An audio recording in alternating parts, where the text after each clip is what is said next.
The importance of coaching to me, I think if you went on Google, you have 1,000,001 definitions, but it's giving people a voice. It's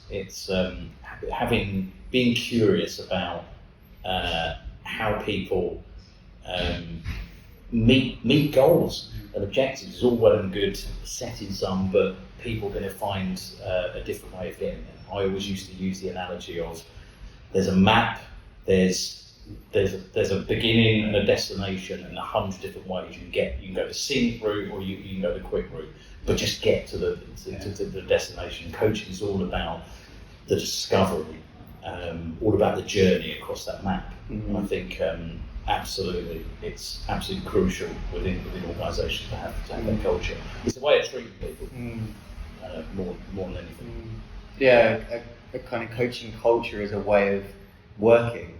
It's a way of designing an organisation to empower people to, as you said, there's 1,000,001 ways that we could get there. And also, where is there? You know, things are changing so much as an organisation, the context in which you're operating.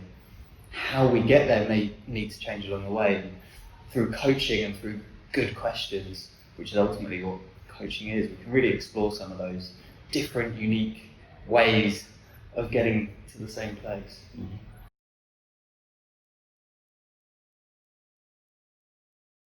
So how do we achieve it, I guess, is a question that we can ask ourselves. And we always like to keep things a little bit simple. When it comes to coaching, what is coaching? It's a great question. So how do we build a learning culture where people have the appetite to be coached? You know, there's always that awkward moment where people want the answer immediately. You know, just give me the answer.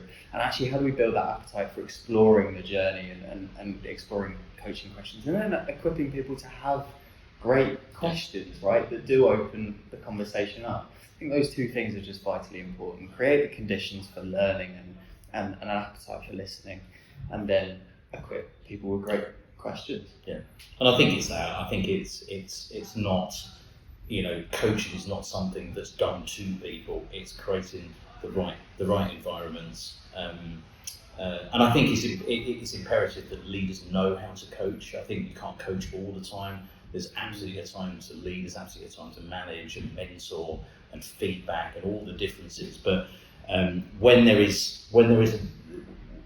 right situation for coaching is there, then leaders really need to grab that. So coaching in a leadership role, what does this got to do with humanising the world of work? I think to coach is human. I think to coach, it's all about understand motivations of individuals, how we're different. You're essentially going under an iceberg, so we can see the top of an iceberg, we can see the behaviours, but what we can't see really is what drives all those behaviours. So, you know, and everyone's going to have different things going on underneath the water level. So, you know, it doesn't mean about sharing everything personal, but it means I think the leader should, or leader or manager, or whatever we want to call them, should know the individual differences of their teams. I think it's absolutely vital now, especially when we're working in hybrid systems. There's something for me that's fundamental to understanding the unique experiences and strengths and motivations of that person who's, you know, their unique knowledge, skills, strengths, the whole person is so important, and coaching just allows both people and the leader especially to just open up that space for an individual to really thrive and really kind of, as you said, grab it by the horns, grab opportunities by the horns, and get from A to B. Okay.